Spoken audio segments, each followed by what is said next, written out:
सांस्कृतिक समूह सहसंयोजक प्रकाश सुवेदीको तर्फबाट हार्दिक स्वागत गर्दै मैले एउटा लोकगीत बनाएको छु।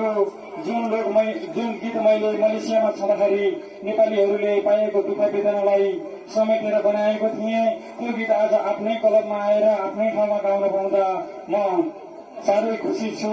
मेरो गीतको शीर्षक छ घाँस काट्दै खेतबारीमा, म त रुँदै अरब खाडीमा, तिमी रुँदै पिपलबारीमा। बाँकी गीतबाट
मेरो